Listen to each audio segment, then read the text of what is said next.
जब हम जीवन की बात करते हैं, श्वास की बात करते हैं, गति की बात करते हैं, तभी हम प्राण तक पहुंच जाते हैं।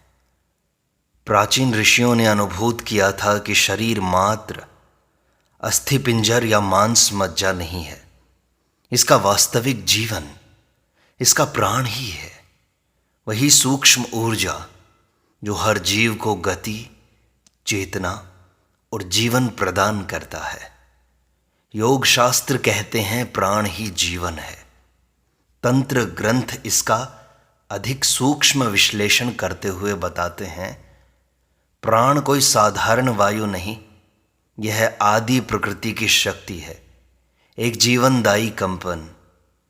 उपनिषद, विशेष रूप से प्रश्नोपनिषद, इसका सुंदर वर्णन करता है कि जैसे राजा आदेश देता है, उसी तरह शरीर के भीतर प्राण सभी इंद्रियों पर शासन करता है। वेद इसका आह्वान जीवनदाता, गति देने वाली शक्ति, आंतरिक अग्नि या जठराग्नि रूप में भी करता है। वही अग्नि जो भोजन, श्वास, विचार, क्रियाओं, यहाँ तक कि अनुभूतियों तक का पालन पोषण करता है। पुराणों ने इसका नाम वायुपुत्र या मारुत रखा। इंद्रियों, आकाश, गर्जन, गति, हर जगह इसका प्रभाव फैला हुआ है। नाड़ियों से इसका क्या संबंध है? यह प्राण शरीर में एक सूक्ष्म मार्ग या जाल से बहता हुआ फैलता है। वही मार्ग नाड़ी कहलाता है। प्राण को बहने के लिए मार्ग चाहिए, तो नाड़ी इसका मार्ग है। योग शास्त्रों ने मुख्य रूप से 72,000 नाड़ियों की चर्चा की है, जो जीवन ऊर्जा या प्राण का परिवहन पूरे शरीर तक करती हैं। इन्हीं नाड़ियों ने शरीर, मन, इंद्रियों और चित्त को एक साथ रखा हुआ है, जैसे एक सूक्ष्म जाल हर बिंदु तक फैला हुआ है। इन असंख्य नाड़ियों में मुख्य रूप से 3 अधिक महत्वपूर्ण हैं: ईड़ा, पिंगला, सुषुम्ना। ईड़ा जो चंद्र नाड़ी है, वह शीतल रहती है, स्त्रैण ऊर्जा का प्रतीक है, मानसिक ऊर्जा का प्रतीक है।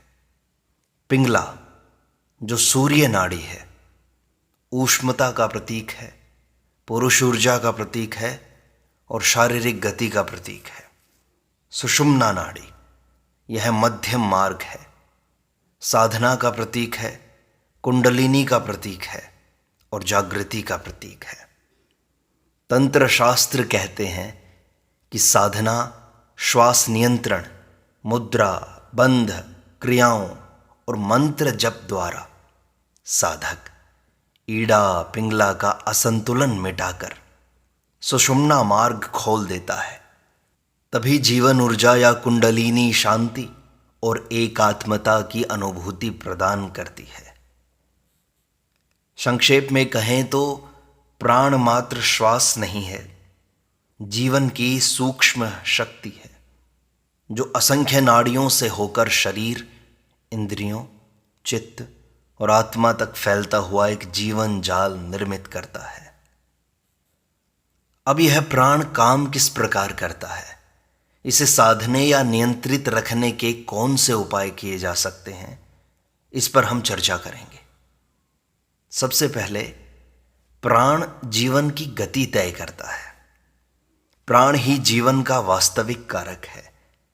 वही हर श्वास, गति, क्रिया के पीछे काम करता हुआ दिखाई देता है।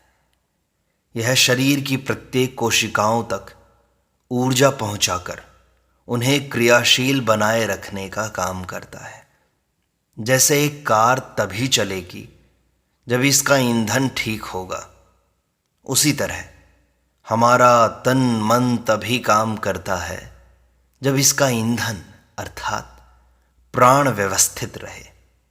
हृदय की प्रत्येक धड़कन, खून का प्रत्येक संचार, भोजन का पाचन, विचारों का आना जाना, सभी इस पर टिका हुआ है। सभी इसके आदेश से चलता है। यह सूक्ष्म होकर भी इतना शक्तिशाली है कि इसका असंतुलन होने पर शारीरिक, मानसिक सब प्रकार का असंतुलन आ जाता है। कंपन, थकान, घबराहट, मानसिक असंतुलन, ये सभी असंतुलित प्राण का ही परिणाम है। योगियों ने इसका आदेश साधने, इसका मार्ग शुद्ध रखने, इसका बहाव नियंत्रित रखने की साधना अपनाई थी। जब साधक इसका मार्ग साफ करता है तभी जीवन अधिक ऊर्जावान, अधिक शांत, अधिक केंद्रित होता है। इसलिए शास्त्र कहते हैं जो प्राण पर विजय पा लेता है वही जीवन पर भी विजय पा लेता है। यह शरीर, इंद्रियों, मन और आत्मा तक एक सेतु जैसा काम करता है। जब इसका मार्ग शांति और एकाग्र रहे तभी साधक सूक्ष्म अनुभूतियों तक पहुंच पाता है। इसीलिए साधना अधिकतर श्वास पर केंद्रित होती है। श्वास ही इसका बाहरी चिन्ह है। संक्षिप्त अर्थ यह हुआ कि जीवन का प्रत्येक क्रियाकलाप प्राण पर ही निर्भर है और इसको नियंत्रित करके हम जीवन को नियंत्रित कर सकते हैं। यह प्राण शरीर में 7 मुख्य चक्रों या ऊर्जा केंद्रों तक फैलता हुआ गति करता है। ये 7 चक्र हैं मूलाधार, स्वाधिष्ठान, मणिपुर, अनाहत, विशुद्धि, आज्ञा और सहस्रार। ये चक्र जीवन शक्ति या कुंडलिनी की साधना से प्रभावित होते हैं। जैसे एक राजमार्ग गांव-गांव तक जीवन पहुंचाता है, उसी तरह चक्र शरीर, मानसिक स्थितियों, अनुभूतियों तक इसका आदेश पहुंचाते हैं। जब चक्र शुद्ध होते हैं ऊर्जा आसानी से बहने लगती है। साधक अधिक ऊर्जाशील, अधिक एकाग्र, अधिक सुखद अनुभूतियों से भर जाता है। यदि चक्र अवरुद्ध या असंतुलित हो तो शांति असंतुलन, मानसिक असंतुलन या शारीरिक अस्वस्थता भी आ जाती है। योग साधनाओं, श्वास क्रियाओं और मंत्र जाप से चक्रों का मार्ग साफ किया जाता है। चक्र साधना मुख्य रूप से ईड़ा, पिंगला, सुषुम्ना नाड़ियों पर केंद्रित होती है, जहां से जीवन शांति या असंतुलन फैलता है। जैसे एक बांध खोल दिया जाए तभी नदी अधिक गति से बहेगी। चक्र खुलने पर जीवन अधिक ऊर्जामय होता है। यह साधक की साधना, एकाग्रता, उसके आचरण और जीवन शैली पर निर्भर करता है कि चक्र कितने शुद्ध रहेंगे। जैसे ही चक्र शुद्ध होने लगते हैं साधक अधिक प्रेरणा, सुख, शांति का अनुभव करता है। यह साधना धीरे धीरे साधक की चित्त वृत्तियों, मानसिक स्थितियों, जीवन जीने की क्षमता तक बदल देती है। चक्र साधना मतलब जीवन ऊर्जा का मार्ग साफ करना ताकि साधक पूर्ण जीवन जी सके। यह साधना साधक को भीतर की शक्तियों तक पहुंचाती है। अब श्वास को, प्राण को कैसे साधा जाए? इसका मुख्य मार्ग है प्राणायाम। योग ने श्वास साधना या प्राणायाम पर बल दिया ताकि साधक इसका नियंत्रण पा सके। अनुलोम विलोम, कपालभाति, भस्त्रिका, नाड़ी शोधन, ये सभी विधियां श्वास पर केंद्रित होकर जीवन शक्ति पर असर डालती हैं। जैसे कार का गति नियंत्रक कार की गति तय करता है, उसी तरह श्वास साधना जीवन ऊर्जा की गति तय करती है। गहरी श्वास अधिक ऑक्सीजन ही नहीं देती, अधिक जीवन ऊर्जा भी फैलाती है। जब श्वास धीमी, सूक्ष्म, एकसार होती है तभी चित्त शांत होता है, तन निरोग होता है, मानसिक असंतुलन मिटने लगता है। यह साधना साधक की एकाग्रता, मानसिक शांति और आंतरिक सुख देने वाली क्षमता जगाती है। जब श्वास पर नियंत्रण आया तभी जीवन पर नियंत्रण आया। यह साधना का मूल मंत्र है। यह साधक का संबंध बाहरी श्वास से आंतरिक ऊर्जा तक पहुंचाती है। धीमे श्वास से इंद्रियों पर नियंत्रण रखना आसान होता है। चित्त अधिक स्थिर रहता है। यह साधना साधक का जीवन अधिक स्वास्थ्यपूर्ण, अधिक सुखद, अधिक साधनामय बना देती है। श्वास साधना तन, मन, इंद्रियों, चित्त पर एक साथ असर डालने वाली विधि है। प्राणायाम जीवन शांति, एकाग्रता, सुख और साधना की नींव रखने वाली प्रक्रिया है। इसलिए साधु संत इसका बार बार आदेश देते रहे कि श्वास को साधो, प्राण को साधो, इस पर ध्यान रखो। प्राण की ऊर्जा को साधने के अन्य भी उपाय हैं, जैसे जप, मंत्र, ओंकार साधना। जप या मंत्र साधना जीवन शक्ति पर सूक्ष्म प्रभाव डालती है। जैसे एक विशेष शब्द या स्वर वातावरण की कंपन बदल देता है, उसी तरह मंत्र चित्त, श्वास, चक्र सभी पर असर डालता है। ओंकार इसका मूल स्वर है। जीवन शांति, एकाग्रता तथा आंतरिक सुख देता है ओंकार। जब साधना मानसिक चंचलता मिटाकर साधक का संबंध आंतरिक शांति से करवाती है। यह साधना श्वास, मानसिक एकाग्रता, जीवन शक्ति सभी एक साथ साधने लगती है। जैसे एक तार पर बार बार एक ही स्वर साधने से वाद्य अधिक शुद्ध हो जाता है, वही प्रभाव जप साधना का जीवन ऊर्जा पर पड़ता है। यह साधक की आंतरिक गति, शांति, एकात्म अनुभूति को अधिक घनी करता है। जप प्राण पर सूक्ष्म आदेश देता हुआ उसके मार्ग खोल देता है। यह साधना साधक की मानसिक असंतुलन को, चंचलता को, असंतुलित श्वास को नियंत्रित करती है।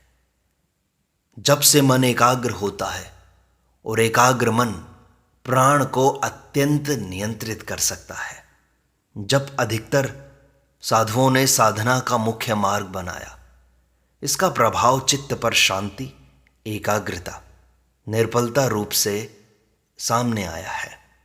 यह जीवन शक्ति पर सूक्ष्म प्रभाव डालने वाली साधना है, जो साधक का मार्ग आसान कर देती है।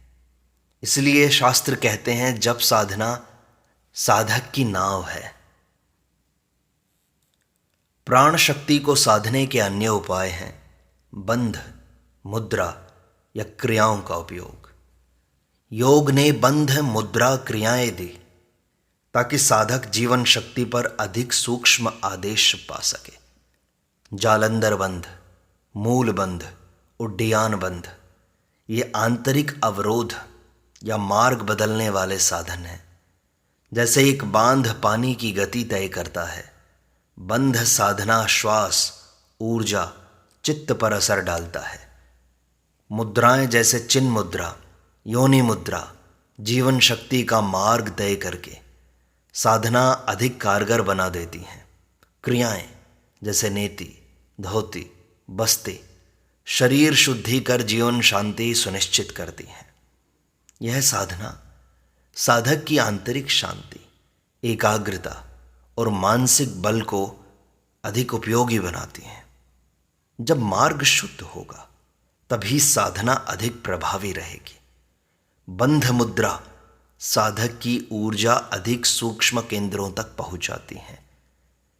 यह साधन साधक की जीवन शांति, एकाग्रता, सुख इन सबको अधिक गहरा करता है। बंध साधने वाले साधक अधिक सक्षम होकर साधना की ऊंचाई चढ़ने लगते हैं। यह साधन साधक की आंतरिक व्यवस्था, शांति, सुख तय करता है। जीवन शक्ति अर्थात प्राण को साधने के अन्य भी उपाय हैं। वे हैं अपना खाद्य, आचरण और जीवन शैली को शुद्ध करना। खाद्य, आचरण और जीवन जीने का ढंग जीवन शक्ति पर गहरा असर डालता है। जैसा भोजन होगा जैसा जीवन जीने का ढंग होगा वही श्वास, चित्त या साधना तय करेगा। स्वच्छ भोजन शांति, साधना, अनुकूल जीवन साधक की ऊर्जा शुद्ध रखने में सहायक होता है। राजसिक या तामसिक भोजन अधिक असंतुलन फैलाता है। साधक अधिक चंचल रहता है। जब साधक शाकाहारी, सात्विक भोजन करता है तभी जीवन शांति अधिक होती है। इंद्रियों पर नियंत्रण, असत्य, क्रोध, घमंड इत्यादि से परहेज साधक की साधना अधिक फलदायी कर देते हैं। यह जीवन शांति, सुख साधना पर सीधा असर डालता है। अपना खाद्य, अपना आचरण, अपनी जीवन शैली साधक की आंतरिक शांति तय करती है। यदि जीवन असंतुलित रहे, भोजन असंतुलित रहे, आचरण असंतुलित रहे तो साधना अधिक मुश्किल हो जाती है। प्राण को साधना अत्यंत कठिन हो जाता है। इसीलिए साधुओं ने जीवन जीने की एक शुद्ध शैली को तय किया। सात्विक भोजन, साधारण जीवन, एकांत की शांति। इससे प्राण अपने आप सधने लगता है सहज रूप से। यह जीवन शांति साधक की साधना अधिक सूक्ष्म, अधिक प्रभावी बनाती है। खाद्य, आचरण, जीवन शांति साधक का आधार है। इसी नींव पर साधना अधिक फलदायी होती है। अपनी जीवन शक्ति, प्राण शक्ति को साधने का एक अनूठा उपाय है श्रद्धा। वह चाहे गुरु पर हो, शास्त्रों पर हो या स्वयं पर हो। गुरु साधक का मार्गदर्शक, प्रेरणा, आदेश देने वाला होता है। वह शिष्य पर साधना विधि, साधन, प्राण शक्ति को ऊर्जा प्रदान करने वाला होता है। गुरु शास्त्र साधक की शंकाओं, उसके असंतुलनों, मानसिक अशांतियों का समाधान करते हुए साधना को अधिक योग्य बनाते हैं। इसलिए उन पर अटूट श्रद्धा रखना, उनके बताए मार्ग पर अडिग होकर चलना हमारी जीवन शक्ति को, हमारी प्राण शक्ति को, हमारी साधना को साध सकता है। इसलिए यदि आप सात्विकता से जीवन जीकर प्राण की इस ऊर्जा को समझते हैं तो आप इसके द्वारा जो अन्य आयाम हो सकते हैं जीवन के, उनको छू सकते हैं।